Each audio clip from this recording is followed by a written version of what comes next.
Greetings student, this is Shabnam, your English teacher, and I welcome you all to RKP online classes. Today we are going to start a new topic, a new chapter of our book Hornbill. Okay, and the name of that chapter is The Ailing Planet Green Movement's Role by Nani Palkhiwala. So first of all, let's discuss the title of the chapter. The ailing planet. What do you understand by this term? Ailing. Ailing means ill. What is ill? Our planet. Our planet Earth is ill. So, it focuses on the issue that our planet Earth is getting ill with each passing day. So here the writer Nani Palkhiwala is actually a well-known advocate. Okay, he's a well-known advocate and he wrote an article which appeared in Indian Express, a very well-renowned newspaper, Indian Express. So this chapter is taken from that article written by Nani Palkhiwala. He is a well-known advocate and he wrote an article for Indian Express which appeared on 24th October 1984 in the newspaper. And this article has the relevance today also. Here writer focuses on the declining health of our planet Earth. Okay, so now we are going to read the chapter. Let's discuss, let's see what writer has talked about our planet, what writer has said about our planet. Okay, so while reading the chapter, while explaining the chapter, we will come across some of the new expression, new words which we will be discussing here, right, to improve our vocabulary. Okay, let's start the chapter now.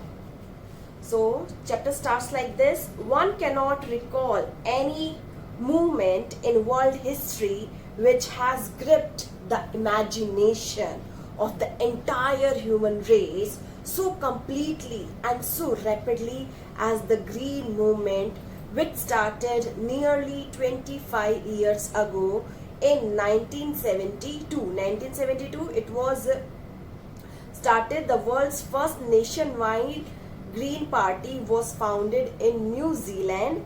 Since then, the movement has not looked back. This green movement started in 1972. And one cannot recall any movement in the world history which has gripped the imagination. Gripped means clutched the imagination, hold the imagination of entire human race to improve the condition of our planet Earth. Right? So, we have shifted one hopes irrevocably. Irrevocably means which cannot be changed. Irrevocably.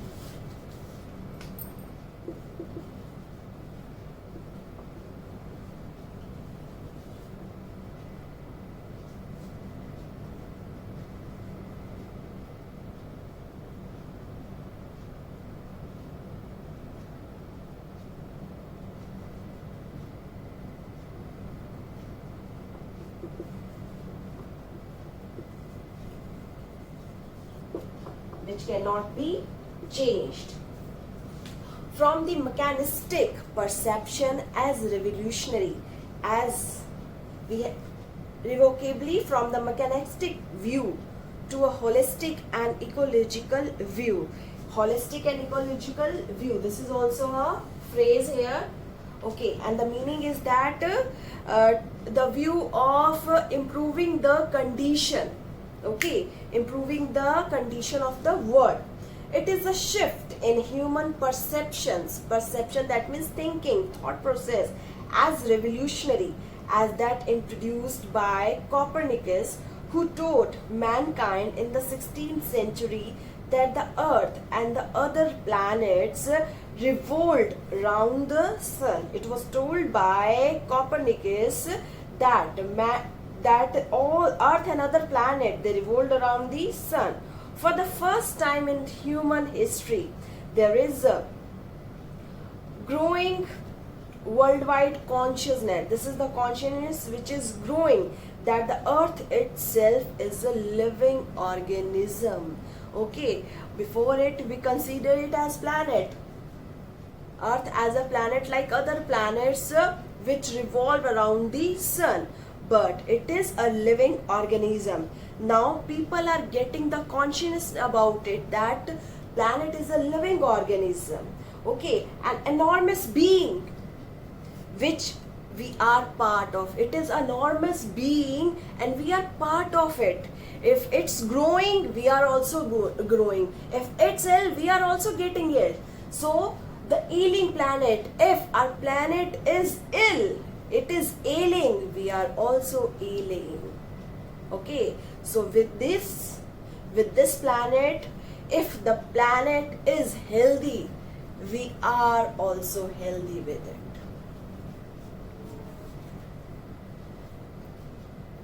We are parts. It has its own metabolical needs, vital processes which need to be respected and reserved. Its own metabolical needs. Metabolical needs means it is also a living organism which has a chemical process to grow and change its energy. Okay, to grow, change its energy. And vital process which need to be respected and preserved. It has a particular process, metabolic needs, that we need to respect. Yes, it has to breathe, so we need to take care of that. It needs water, we need to take care of that. It needs healthy environment surrounding, and we need to take care of that. So that means it has to be respected and preserved. The metabolical needs of our planet are to be respected and preserved. Next is the earth vital signs reveal a patient in declining health. Earth's vital sign, that means the kind of sign earth is showing. It shows that it's a patient in the declining health. We have begun to realize our ethical obligation. Obligation, that means our responsibility to be good stewards. Okay, steward, the word is stewards. Steward means somebody who looks after, somebody who manages the things. So to be good steward of the planet, we are the steward, we are the caretaker of the planet and responsible trustee of the legacy to the future generation. This earth, this planet, we have not owned it, we have got it from our forefathers, and it is our responsibility to keep it safe for our coming generation, for the future generation, for our successors. So we don't have any right to destroy it. Instead, we need to take care of it. We need to preserve the resources of our planet for the future generations. The concept of sustainable development. Sustainable development. What is the meaning of that? Sustainable development. We are developing, okay? We are developing, but without harming the resources. Okay, we are using the resources in a limited amount, or in a way that it is not getting decreased, right? So that is the meaning of sustainable development. So the concept of sustainable development was popularized in 1987 by the World Commission on Environment and Development.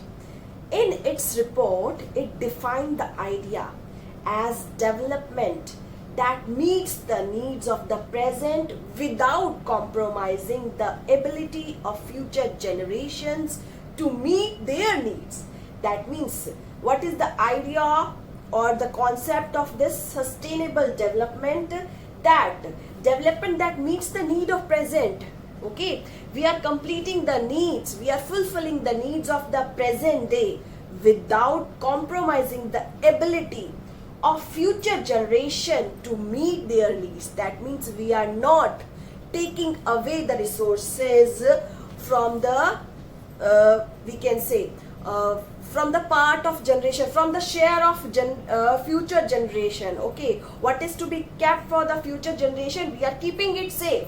Okay, we are saving something thing for the future generation also.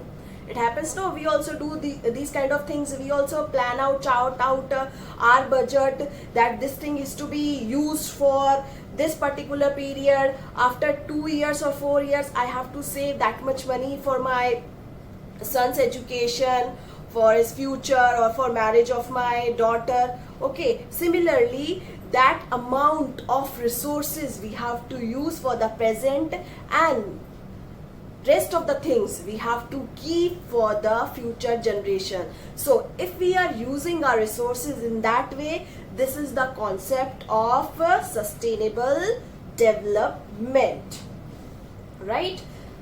So to meet their needs without stripping the natural world of resources future generation would need. Okay, so we are not stripping, we are not taking out the natural world resources of future generation would need it.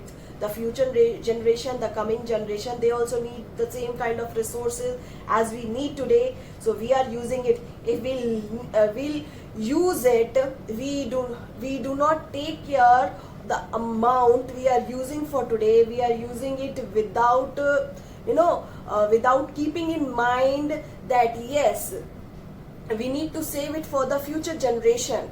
Okay, wherever it is not needed, we are using it. We are being asked every time that save water, save petrol, these kind of things we are asked to do. Why we are asked to do? Because we can say the resources are in limited amount now, and we have to save it for the future generation. Okay, so this concept was popularized in 1987 by the World Commission, right? Now the next paragraph. In the zoo at Lusaka, Zambia, there is a cage where the notice reads, "The world's most dangerous animal." Inside the cage there is no animal but a mirror where you see yourself. Thanks to the effort of a number of agencies in different countries, a new awareness has now dawned upon. D-A-W-N-E-D. Dawn means began. Okay, has now begun. Now dawned upon the most dangerous animals in the world. Who is the most dangerous animal in the world? We human beings are the most dangerous animal in the world. He has realized the wisdom of shifting from a system based on domination to one based on partnership. Okay, we are the most dangerous animal because we are harming everyone. We are not taking care of, although we have the ability, we have the wisdom to think about everyone, but we are not playing our role honestly. Okay, why we are called human beings? Because human beings, they have the ability to think, they have the ability to act, but if we are not thinking about others, we are not thinking about the success of others, progress of others, that means we are not able to call ourselves the human beings. We are the animals, we are the most dangerous animals. We need to see ourselves.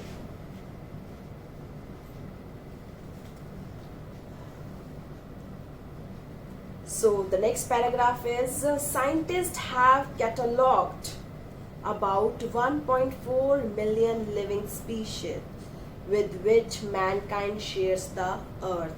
That means this, we have not owned this earth, we don't have the ownership on this earth, okay, of this earth.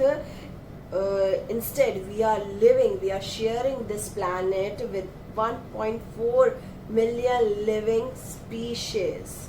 Okay, estimate very widely as regards the still uncatalogued living species. These are the catalog species. These are the species which are known.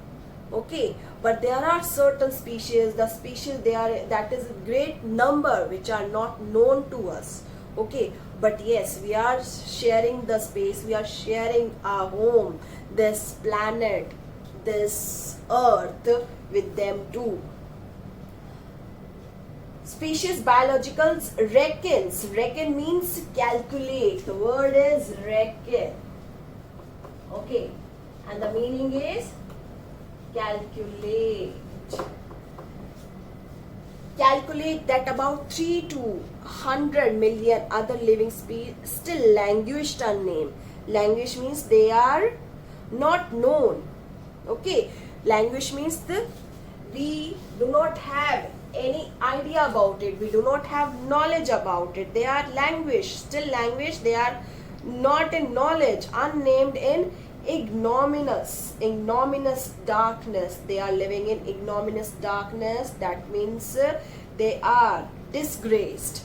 Okay, they are neglected. They are neglected. We are not keeping their names in mind. We don't know their names. Then the next paragraph, one of the early international commission which dealt inter alia. Inter alia, it is also a phrase and the meaning is among other things. Okay, among other things.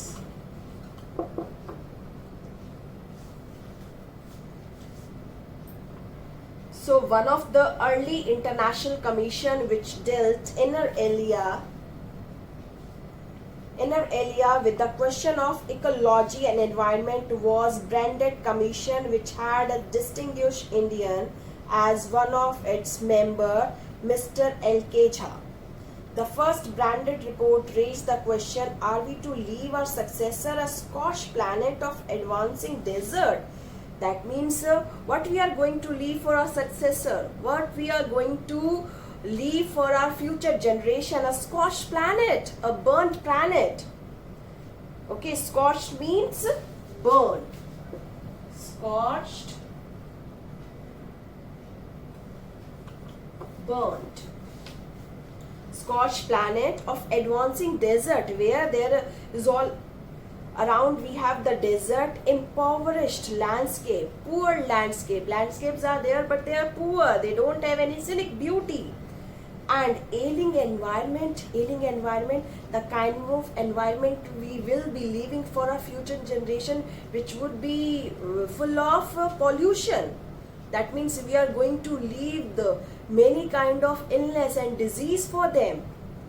Is it what we want to leave for our future generation?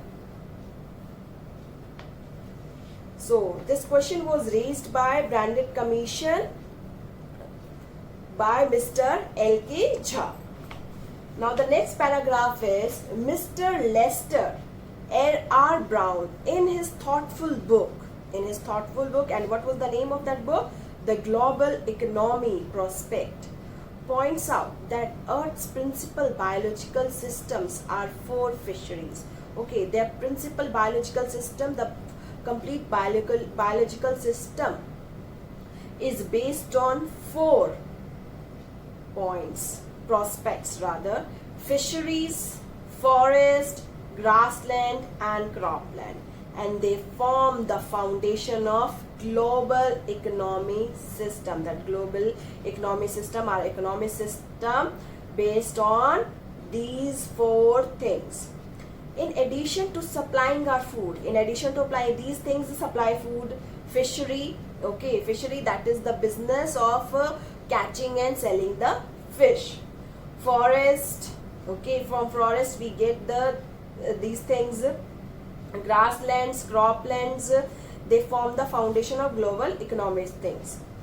Now these 4 systems provide virtually all the raw material for industry except minerals and petroleum derived synthetics.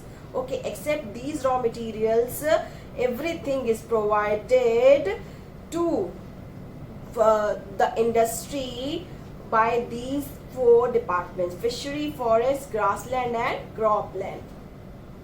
Now, except minerals and petroleum derived synthetics in large area of the world. In the large area of the world, human claims on these systems are reaching an unsustainable level. That human claims that on these systems are reaching unsustainable level. That means we are not using it sustainably. Okay, we are going to be impaired. Okay, these resources are going to finish a point where their productivity is being impaired. Productivity is weakening. When these happen, fishery collapse. When this happens, that means we are not using it in sustainable level, and when it happens, fishery will collapse, forest will disappear, grassland will be converted into barren wasteland, and croplands deteriorate. In a protein, deteriorate means will be destroyed. In a protein conscious and protein hungry world, nowadays everybody is very much conscious about their health. Okay, and they want to be muscular. Okay, everybody wants to have the muscular body, and protein is considered the rich source of that. If somebody is very keen to be muscular. Okay, so in protein conscious and protein hungry world, overfishing is common every day. Okay, we are doing fishing. Okay, but when it is only being done only for the sake of enjoyment, that means we are not using it in a sustainable way. So overfishing common these days. In poor countries, local forests are being decimated, being destroyed. Decimated means when we kill something, when we destroy something in a large number in order to procure firewood, in order to get firewood for cooking. That means we are decimating the forest. In some places, firewood has become so expensive that what goes under the pot, that means what is being cooked, now cost more than that goes inside it. That means under the pot, that means the kind of fuel we are using to cook our food, that is more expensive than the food we are eating. Since the tropical forest is, in the word of Dr. Meyer, the powerhouse of evolution. Okay, tropical forests are considered the powerhouse of evolution, powerhouse of development for several species of life. But now they face the extinction as a result of its destruction. Okay, we are cutting the forest for the firewood, to procure the firewood. So there are several species of life, now they face the extinction. They don't have proper surrounding to live. Okay, proper environment to grow. So they are extinct, they are vanishing, and they face the extinction as a result of its destruction. Now rest of the chapter I am going to explain in the next part of the video.